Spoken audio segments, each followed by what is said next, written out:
Ça, c'est vraiment très problématique parce qu'on pourrait confondre cette feuille avec une jeune feuille d'ail des ours qui pousse très souvent dans le même milieu. Regarde-moi cette magnifique plante sauvage, on dirait un épinard au milieu de la forêt. Par contre, je te déconseille fortement de la manger. Cette plante, c'est l'Arum tacheté, Arum maculatum. C'est une plante toxique qui a la fâcheuse tendance à ressembler vraiment beaucoup au fameux épinard qu'on connaît tous.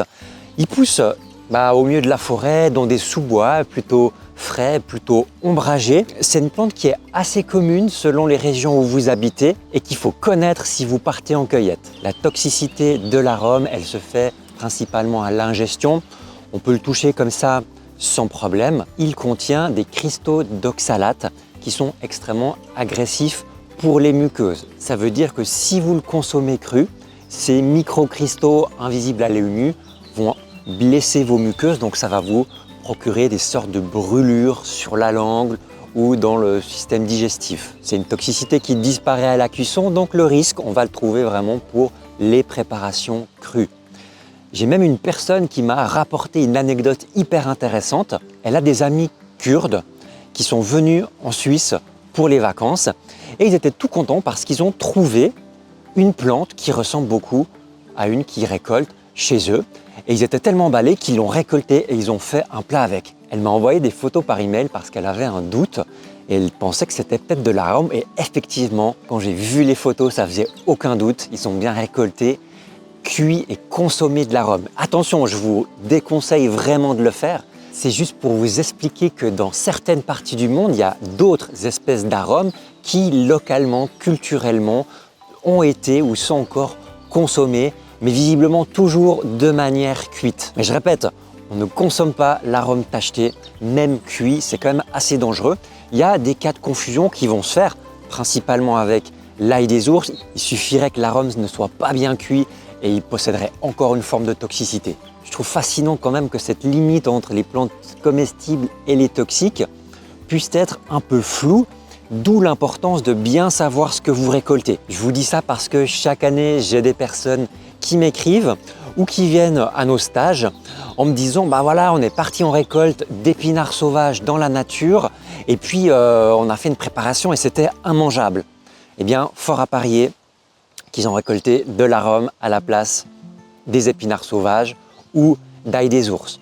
Il faut savoir que le mot épinard sauvage, personnellement, je n'aime pas l'utiliser parce que ça ne fait pas référence à une plante spécifique. Pour simplifier, on va dire qu'il n'y a pas d'épinard sauvage, mais il peut y avoir du Chenopode bonori, du Chenopode blanc, qui, selon les régions où vous habitez, peuvent être surnommés épinards sauvages, mais ce n'est pas leur nom officiel. Comment est-ce qu'on reconnaît cet arôme? Vous voyez, selon les lieux, il peut être vraiment gros. Alors là, on est vraiment sur l'extrême en termes de taille. En général, ils vont plutôt faire une dizaine de centimètres comme ceci de longueur. Ça va être la taille plus commune. Comme je l'ai dit, on est vraiment dans un milieu forestier, mais il peut quand même s'inviter en dehors des forêts, le long des lisières. Donc faites attention quand vous êtes en prairie de ne pas trop aller proche de la lisière parce que là, vous pourriez trouver de l'arôme. Et puis on a cette magnifique forme en fer de lance, c'est-à-dire avec deux grandes oreillettes. Il y a vraiment une sorte de trou ici à la base de la feuille qui est très typique de l'arôme. Plus tard dans la saison, on aura une sorte d'étrange fleur qui va apparaître. C'est tout un mécanisme qui permet à la plante d'attirer des moucherons et puis de leur badigeonner un peu de pollen pour qu'ensuite ils puissent féconder d'autres plantes. Et cette fleur, une fois fécondée, elle donne naissance à une infrutescence, une sorte d'amalgame de fruits collés entre eux, des petites boules rouges et vertes selon la maturité. On dirait plutôt un champignon, mais en réalité, c'est bien les fruits de l'arôme. C'est au niveau des feuilles qu'on a le plus de risques, donc on va encore les détailler un petit peu. Elles ont un pétiole, c'est-à-dire la tige de la feuille qui est plutôt de manière circulaire, mais c'est un peu variable selon la maturité de la plante. Les deux oreillettes, malheureusement, c'est pas un truc qui fonctionne à tous les coups. Regardez ici, et c'est ça en fait la grande difficulté de l'arôme. Ça, c'est une jeune feuille d'arôme tacheté. Regardez, elle a une forme parfaitement ovale. Ça, c'est vraiment très problématique parce qu'on pourrait confondre cette feuille avec une jeune feuille d'ail des ours qui pousse très souvent dans le même milieu, mais également avec une jeune feuille d'oseille commune.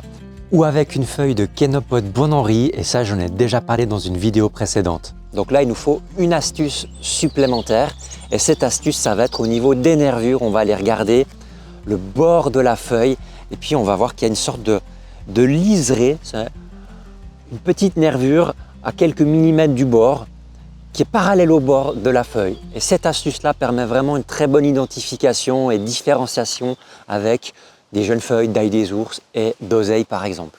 J'aime bien aussi retourner la feuille pour remarquer qu'elle a une couleur un peu différente et surtout elle a des nervures très particulières qu'on appelle réticulées. Donc ça forme comme un réseau routier avec des grandes et des plus petites et des encore plus petites nervures.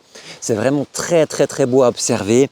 Par exemple, vous prenez comme ça et vous regardez en contre-jour, c'est vraiment magnifique. Et c'est une plante qui a une texture particulière quand on la touche comme ça, sans trop la froisser pour pas qu'elle juste sur la peau, juste l'effleurer. On sent un côté un peu caoutchouc comme ça qui colle légèrement entre les doigts. Par rapport à l'ail des ours, une fois qu'il est grand, il n'y a plus trop de soucis avec les 2 grandes oreillettes et puis il n'y a pas cette fameuse odeur d'ail. Le risque de se tromper dans la grande majorité des cas, ça va être simplement de donner un très mauvais goût à votre pesto d'ail des ours. Vous n'allez pas avoir envie de le consommer. Votre corps va avoir un réflexe de cracher ce que vous venez de manger. Mais dans une préparation pas tout à fait bien cuite ou mi-cru mi-cuit, eh bien, ça pourrait conduire à une hospitalisation. Si vous avez un doute, la règle d'or systématique, c'est de vous abstenir. Loin de moi l'idée de vouloir diaboliser cette plante, elle est vraiment fascinante. Allez observer à la loupe les fleurs et les fruits, ils sont vraiment fascinants. Il faut savoir que les tubercules d'arômes sont très riches en amidon et nos ancêtres les consommaient après cuisson en temps de famine quand il n'y avait plus rien d'autre à manger. Donc c'est une plante également qui a une riche histoire. Si tu veux en savoir plus sur la cueillette des plantes comestibles et de leurs sosie toxiques, eh bien télécharge notre guide gratuit sur notre site Cueilleur Sauvage. Et puis moi je te souhaite de belles cueillettes. Allez, ciao!